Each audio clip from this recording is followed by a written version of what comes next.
Hi, everyone, and welcome to our webinar this evening, First Chesapeake Community. I'm Shelley Stoddard. I'm the Director of FTC, and we're here tonight with Team 24177, Duct Taping Dreams, and they're here to present information about encouraging gender diversity in an FTC team. And so without further ado, I'm going to pass it off to this awesome team and let them take it away. Thanks for being here, y'all. Hi, y'all. We are high schoolers at the Park School, Baltimore, on Team 24177. I'm Cece. I'm a junior. I'm Grace. I'm a senior, and this was my first year doing FTC. And I'm Samantha, and I'm also a senior and my first year doing FTC. And Cece, how many years have you been doing FTC? This is my second year. It's your second year. Hi, I'm Tara. I'm the lead mentor at Park School. We do FTC and FRC, and we also do Lego robotics clubs. We are also missing one of our team members, Hannah, who is a senior and has been doing FTC for how many years? 2? Mm-hmm. 2 years.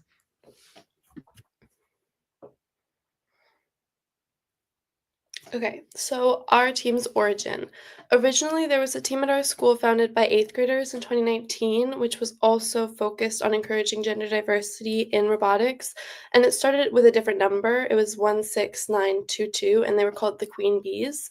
It was guided by Tess, who was a female mentor at Park, who had already been part of an all-girls team in Pittsburgh. And this team was started because students were frustrated with being excluded on teams with like more male students than female students.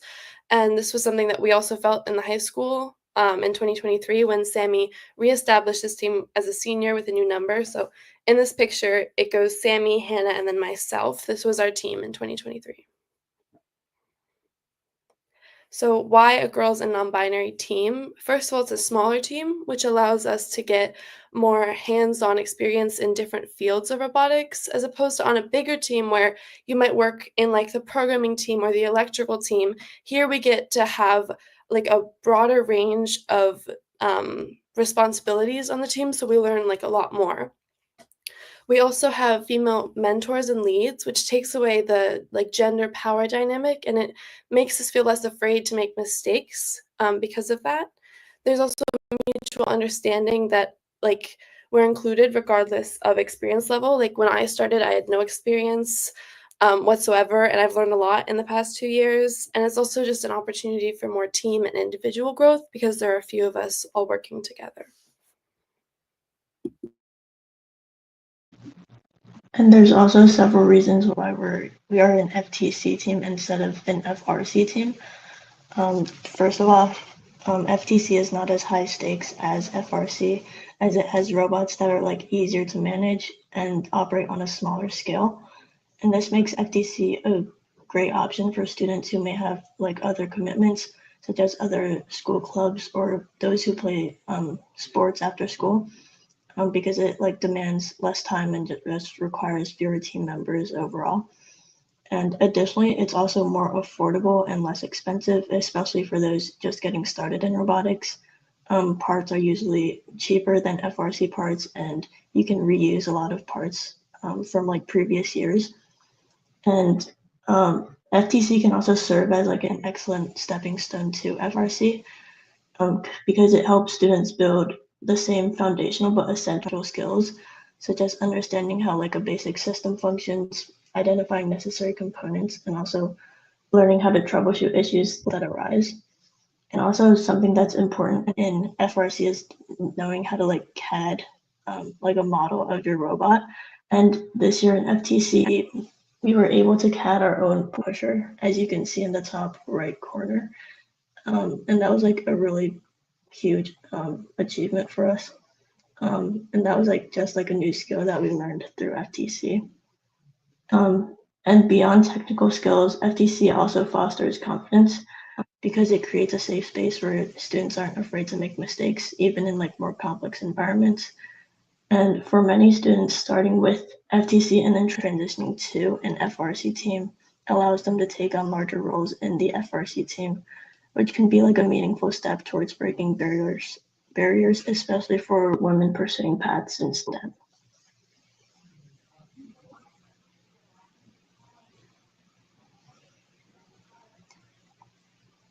And participation in FTC also plays like a large role in preparing students, especially girls, for careers in STEM.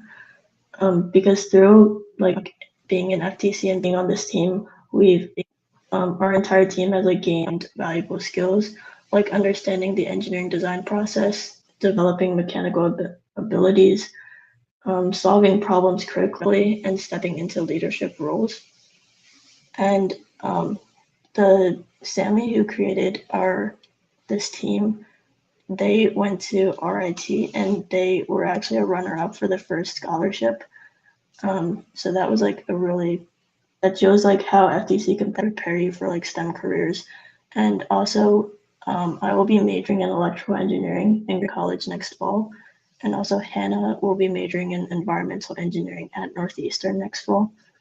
And Sam will also be majoring in exercise science, which isn't necessarily engineering, but it's also a field of STEM that uses like important skills like leadership skills and problem solving skills that we've all gained through being on this FTC team.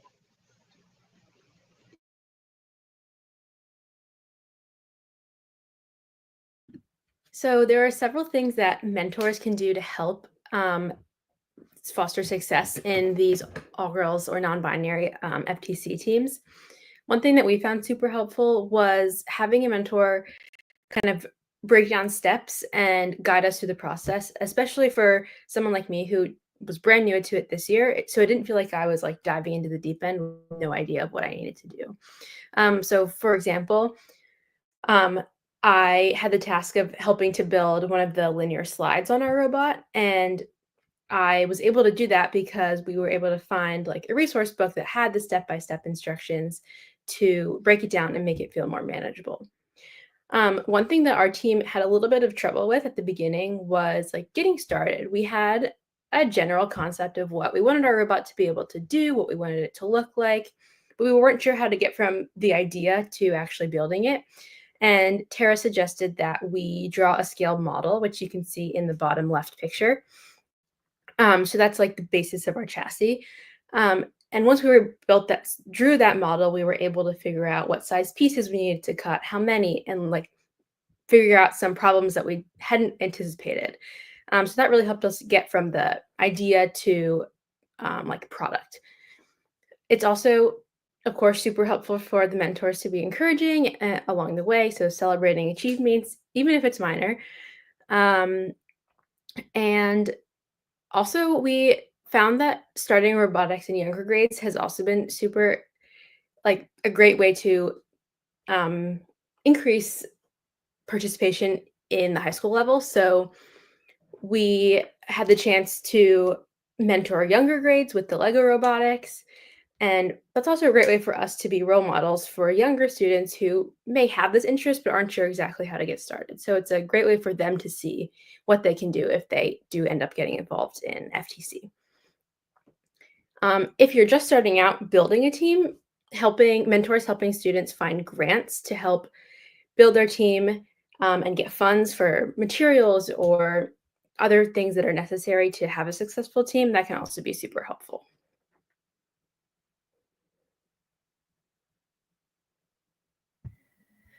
All right, thank you, ladies. This team is an amazing team, and I've been so privileged to work with them this year. At Park, we do FTC usually in the middle school. When I came to Park, this is my 4th year here, that was something we did FTC in middle school because we do FRC in the upper school. And I think that, I'm not sure what other schools do, but I really, really encourage people to have their students in FRC as much as possible, not just the girls, but do FRC as well. It is a great opportunity to work on a smaller scale and do all these amazing things that these girls did. boys and girls. But when I first came here, I was so lucky to work with Tess. If you are watching and our mentor, you may know Tess. She was around for a few years, and now she's gone back to Pittsburgh. But she's an amazing person who really taught me how important it is to value and make sure I take care of and foster the girls as they're working through this kind of male dominated usually field.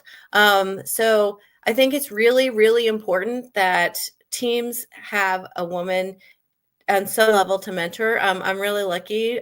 We had 2 others on the FRC team this year, and Grace's mom is also an engineering teacher. No, well, she did a little electrical engineering, but she is a teacher at Park. And so she's done some help, especially with the FRC. But I love that, we're getting more women involved. And I feel like the girls really have a good relationship with them, and they can see that women can do these things too. And, it's might seem daunting, like, where do we get these mentors? I really encourage you to reach out. Like the kids, unless you're a homeschooled team, your kids go to school, ask them who their favorite teacher is. Even if it's an English teacher, say, hey, will you come along and even just be here for the kids, and encourage them and ask questions, because really that's what it's all about, especially when they're in high school. It's really just being there as a place and as a person who they can count on. Also, First has mentors that relationships. They can set you up with mentors, people who are willing, and companies who have people who are interested in mentoring. So definitely talk to Shelly. I know Shelly's a great resource for me all the time for many things. And just ask parents too. Ask around what moms like, or women in the community, like who has any kind of interest, because it's really great for girls to see their parents or other people they care about. Maybe they're not even in a science field at all, but they can come and they can help out. Also, that those opportunities to mentor, I think that this is like such a great way to just for overall to help your program. Number one, we're very lucky at Park that we have K through 12. So we're a private school. We have K through 12. But I've worked in public schools before. And so meet with your feeder schools, find out who are the science teachers or who's interested in science at the feeder schools in the public schools. If you're a high school, then look to the middle school or the lower school. See where they can set up like a camp.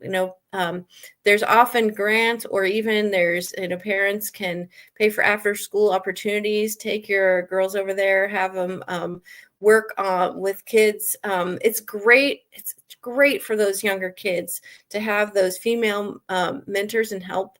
It helps the mentors, it helps the FTC kids in the high school or the middle school. And it also helps those younger kids see that they can do it too as a girl, and not just a girl. I mean, boys really benefit from seeing a woman who can do this as well, a female who can do this. And it really is important. So reach out to the feeder schools, reach out to principals, reach out to younger siblings, reach out to parents who might have younger kids. There's lots of opportunities. Also, summer camps. Every school on earth always wants to have more people doing summer camps that have to do with robotics. So call them, see if you guys can set something up. This can also be a really great way to make money for the team, to fund the team, and the fees can be used to purchase equipment. So we have some Lego kits that the Spike kits now are the more recent ones. We have the Lego Mindstorm kits that we still do. We use every summer, and with the we use them all year round, because with different groups. And so those can be reused over and over. So, and the kids love it, like the older kids and the younger kids. And really with girls, I feel like it's really, really important that we're not comparing them with any other kids. This is when you get a team together and, I mean, this goes for any team, but I've done a lot of work myself with the younger kids doing camps that are just totally, no competition. Boys just tend towards competition. If they have an opportunity to do the fastest car or whatever, they often do that, right? They want to do that. Whereas girls, and this is not all the time, this is definitely not definitely hard and fast, but many times the girls just want to build things that are cool, and explore different ways of doing something. And so I really, really suggest that that we think about that when we're planning curriculum, when we're planning how to teach girls how to do FTC or any kind of robotics, is to think about not necessarily the end point of winning, but really thinking about and encouraging every step of the way. Like when we saw that last slide, back a couple, let me show you with this, Samantha talked about it a little bit, but they weren't sure how to get started. And we said, well, make a diagram. And that really solidified it for them, that step by step, and that thinking about okay, what is this going to look like? And when you get that, that's such an accomplishment. So really thinking about those steps and how to get them from one place to the next with a little bit of help, but then just letting them run. Can I jump in really quick? Yes, please. I also think for any students who are nervous coming into an FTC team with no experience, that compassion and lack of judgment is also just it helps build that confidence that we were talking about. I don't know, I think it just fosters more more desire to take risks and challenge yourself to do these cool things, even though it's not a competition. And it just makes it a more comfortable environment, especially for totally new people. Thank you. And as we were talking about college earlier, FTC and FRC look great on college applications. Hannah, who couldn't be here today, she wrote her personal statement essay on her experience in our FTC team. And I think that just goes to show how meaningful of an experience it was, that she took so much away from it, that she had things to say to a college and Northeastern at that, very good school, and was able to use that to have a successful college application experience. So one of the things that I think is really great is that you can get a lot of scholarships for girls in STEM. One of the things I'm going to do next year is, this team worked out really well. There were 4 people on it total. And I mean, yes, we normally do it with the middle school, but I feel like especially for girls, that smaller team is so great. So really think about getting scholarships. Shelley has a couple of opportunities from right here for First Chesapeake, Women in STEM from Dominion Energy, and then Closing the Gender Gap, which is Qualcomm, which is who's supporting this today. And those are really great to get started. Also, thinking about really having a way to keep going from year to year is important to sustainability. But some grants, there's also a Maryland robotics grant if you're in Maryland. And that that's just a general robotics grant to get it to every student. But I mean, a lot of these, if you say you are girls doing this, you're going to get a lot of opportunities coming your way. So you just have to look for them. If you can see this QR code, if you scan that is a list of grants. Oops, that's a list of grants that you can that we have listed more information about that Shelley gratefully sent to me. But yeah, there are also a ton of scholarships for women in STEM. I guess the good thing about not as many people being in it is the ones who are, they really want you, and they really want that different view of things that that females can bring to the table. And so I think that it's really great. Definitely reach out there, listen. So encourage your teams to look at that, to encourage them to go into these fields, and give them the tools to find what they need to do that.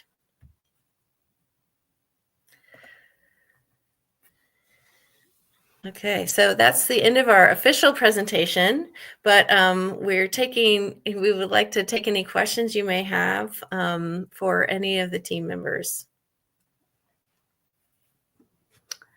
So thanks, everybody. I just want to say thank you again for your wisdom and your experiences. I was so impressed hearing that 2 of your members are brand new this year. And then it sounded like Cece had been on the team for some time. So these are more personal questions, but I'm so curious, Grace and Samantha, what brought you on to the team this year as a first year, sort of later in your high school career?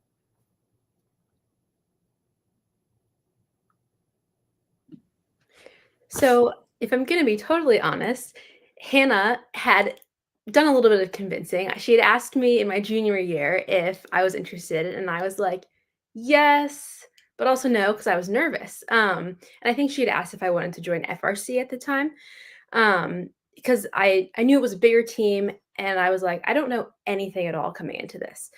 But then senior year, she asked again, and it was like, we're going to do FTC. It's just going to be a few of us, but we want some more people. And I've always been interested in engineering, building. Like, that's something that's kind of always like just been like in the back of my mind of something I'd love to do. And so when she asked, and considering the fact that it was my senior year, I was like, okay, I'll give it a go. And while I was still nervous, walking into a team where there was fewer people, and also like knowing that Grace had also decided to join the team for the first time that year. Also, it was a little bit of comfort to me that I was like, okay, I'm not going to be completely alone.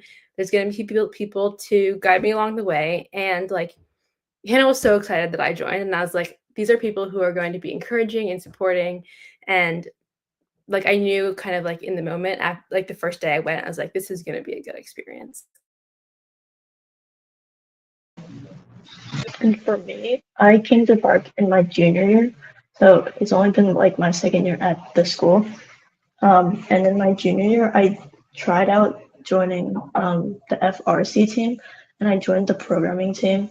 And there were just like a lot of guys on the team, and I didn't actually get to program a lot. And I also wanted to like try out the mechanical and like electrical parts, and also like just the designing part of building the robot.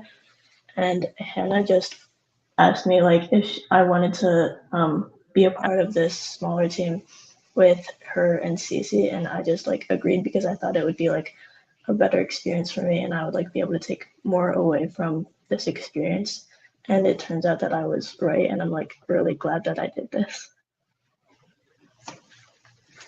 And can we just say, like, Hannah obviously was a huge part of this team. She is so good, and she is sick. I hope she's watching right now, at least. But you know, she's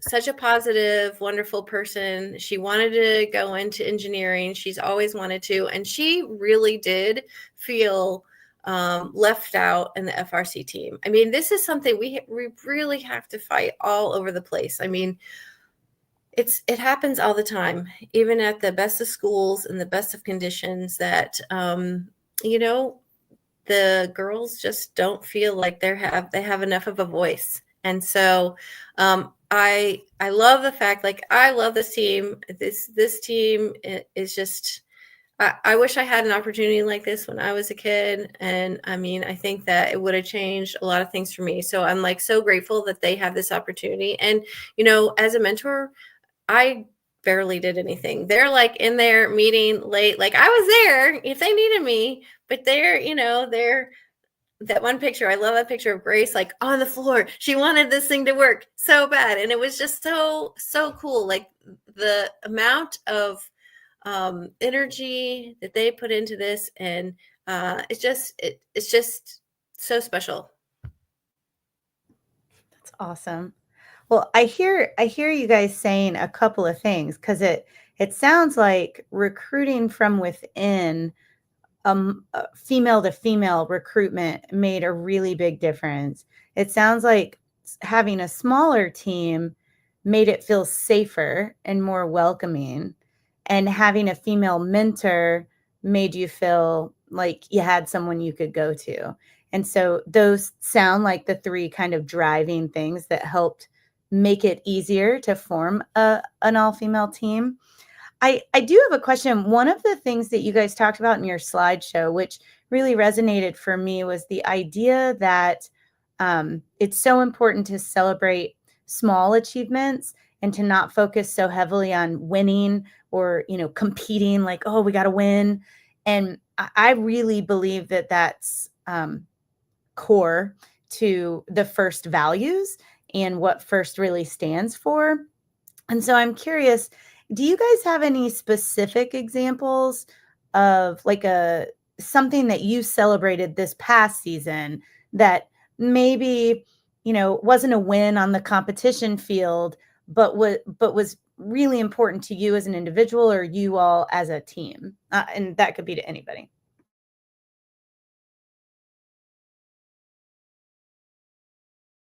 It was on one of the slides, but that like catted bumper we were really excited about because it wasn't something that like any of us had that much experience with, like with Onshape with CAD. But I mean, I was really excited when like I saw we had actually 3D printed something. Like that was so cool because our name is Duct Taping Dreams because in 2023 our bumper was made out of cardboard and duct tape. So like a little win like that, switching to something 3D printed was like really exciting for me.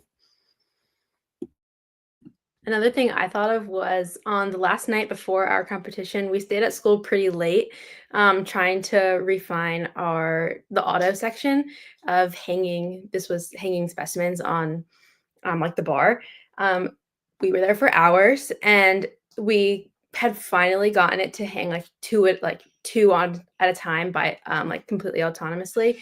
And there was some screaming and jumping around when we celebrated that. And while we weren't super successful with that segment in competition, it was still like super exciting to have it work, even though it was just in the basement of our park school robotics room.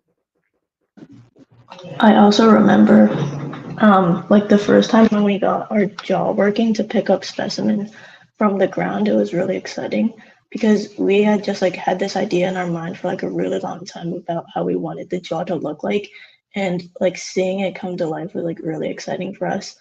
And even though it didn't work as well in competition as we would have hoped, it was still like a great accomplishment for us. That's awesome. Thanks for sharing those with me, with all of us.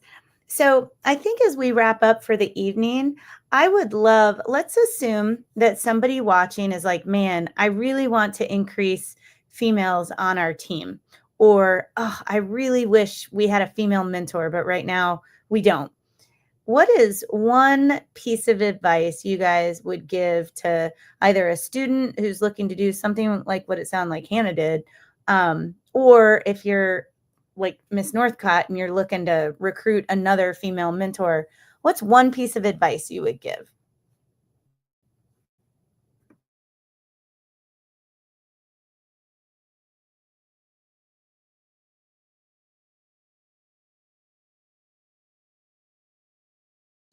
I think like to another student, I would say um just talk to your mentors a lot. Like I didn't really know that there was going to be this smaller FTC team when I was like a sophomore and I started it until Tara told me about it. Because she saw me trying to be a part of the FRC team a little bit unsuccessfully. So I think reaching out to your mentors, regardless of gender, can really help you understand the actual opportunities in front of you because sometimes they're not like super advertised. Sometimes you have to like fight to get into them.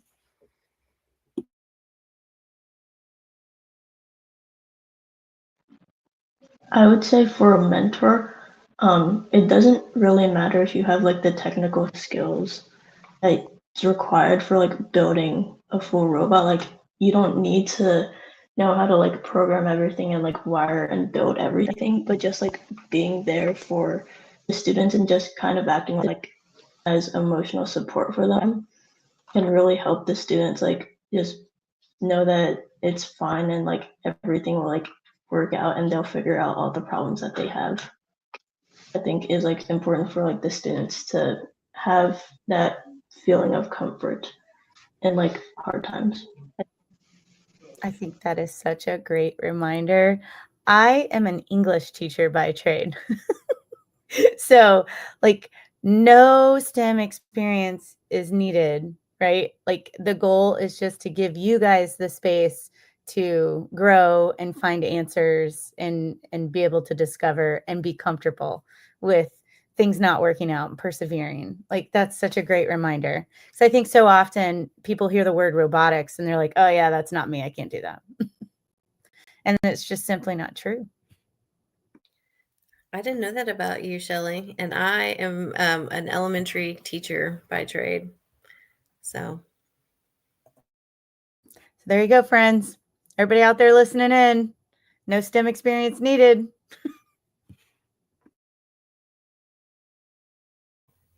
yeah, I definitely echo that with just anyone. Give it a chance because it's worth, and anyone can like look stuff up. I mean, there's so many resources out there, especially for FTC. I mean, there's so many resources that you can use. And if you need those too, we can pass them along to you. That's awesome. Well, I want to thank all of you for being here this evening and sharing your advice and your guidance on how to close that gender gap. Although FIRST does have a higher outcome for females in STEM, and we have a greater percentage of females on our teams than what is considered the average nationally, it's still lower than we'd like, right? It's still only in the 30s. And so we'd love to see that continue to be shrunk. And we do this by taking the advice of you all and doing some of these strategies. So thank you so much for being here this evening, and good luck with your off-season time. And we'll see you next season. Thank you. Thanks so much.